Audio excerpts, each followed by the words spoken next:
শংকৰদেৱ শিক্ষা নিকেতন গহপুৰ পৰিয়ালৰ তৰফৰ পৰা সকলোলৈকে শৈক্ষিক অভিনন্দন জ্ঞাপন কৰিছোঁ।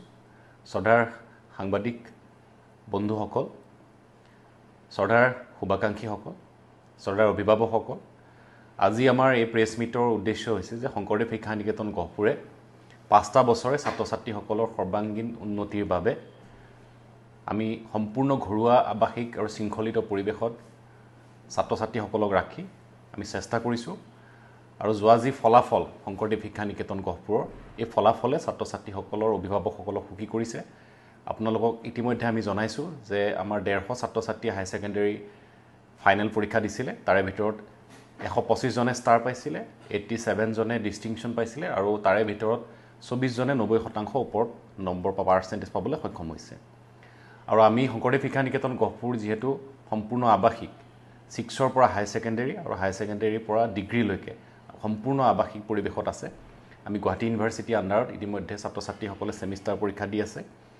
আমি ছাত্ৰ ছাত্ৰীসকলক, যিসকল ছাত্ৰ ছাত্ৰীয়ে শংকৰদেৱ শিক্ষা নিকেতন গহপুৰত ছায়েন্স ষ্ট্ৰীমত অধ্যয়ন কৰে, সেই ছাত্ৰ ছাত্ৰীসকলক আমি ইণ্টিগ্ৰেটেডকৈ আমি কোচিঙৰ ব্যৱস্থা কৰি আহিছিলোঁ।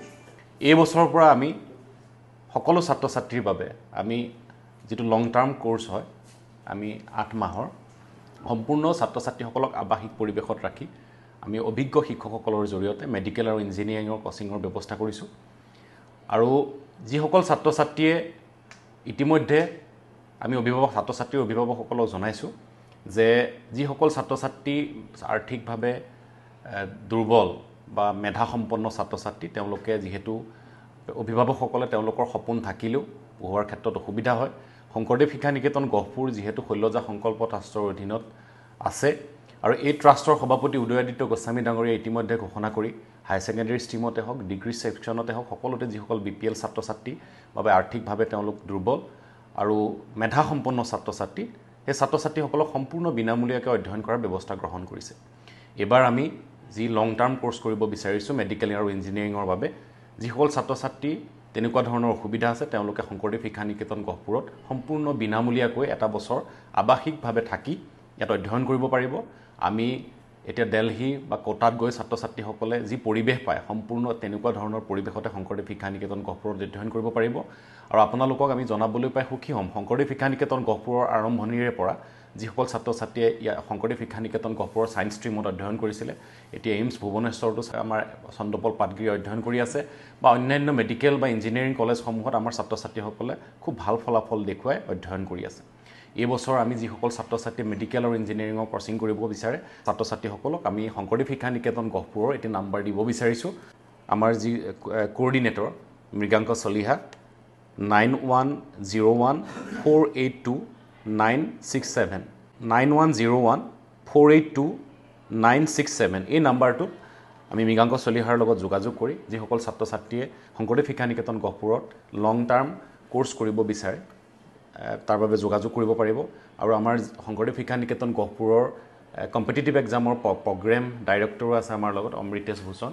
গতিকে তেখেত খুব অভিজ্ঞ, UPSC APSC বা অন্যান্য কোচিংসমূহ বা মেডিকেল ইঞ্জিনিয়াৰিঙৰ প্ৰগ্ৰেম ডাইৰেক্টৰ হিচাপে আছে। গতিকে তেখেতেও ক'ব। গতিকে আপোনালোকে কিবা জানিবলগীয়া থাকিলে সুধিব পাৰিব। হয়, আমি সম্পূৰ্ণ আৱাসিক, যিহেতু এইটো ৰেচিডেঞ্চিয়েল কেম্পাছ, ইয়াত থাকি ল'ব পাৰিব, সম্পূৰ্ণ থকা ব্যৱস্থা আছে, হোষ্টেলৰ সুবিধা আছে।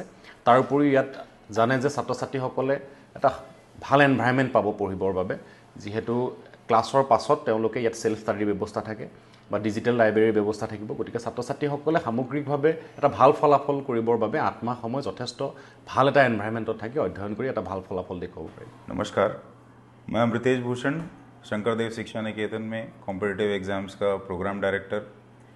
मैं खुद मेडिकल और इंजीनियरिंग फील्ड से जुड़ा हुआ रहा हूँ। मैंने NIT रायपुर से मैंने मैकेनिकल इंजीनियरिंग में डिग्री प्राप्त की है, BTech हासिल किया है और अब मोस्टली कॉम्पिटिटिव एग्ज़ाम्स के लिए शंकरदेव शिक्षा निकेतन के साथ जुड़ा हुआ हूँ, जहाँ पे हम हर तरह के कॉम्पिटिटिव एग्ज़ाम जो 11th-12th के बाद होते हैं, मेडिकल इंजीनियरिंग के होते हैं और डिग्री के बाद जो UPSC और APSC के सिविल सर्विसेज एग्ज़ाम हैं, इन सभी चीज़ों को हम कॉलेज के स्कूल के साथ एक साथ तैयारी करवाते हैं।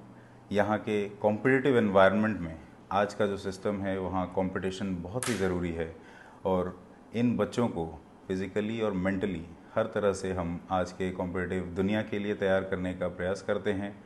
और शंकरदेव शिक्षा निकेतन का जो एनवायरनमेंट है, जो शांति, संस्कृति और फिजिकल और मेंटल वेलबींग से जुड़ा हुआ है, इन सभी के परिवेश में हम एक बहुत ही बढ़िया कॉम्पिटिटिव स्पिरिट देते हुए, रेगुलर टेस्ट करवाते हुए और स्कूल के डिग्री के साथ हम मेडिकल और इंजीनियरिंग की तैयारी जो है यहाँ पर करवाते हैं।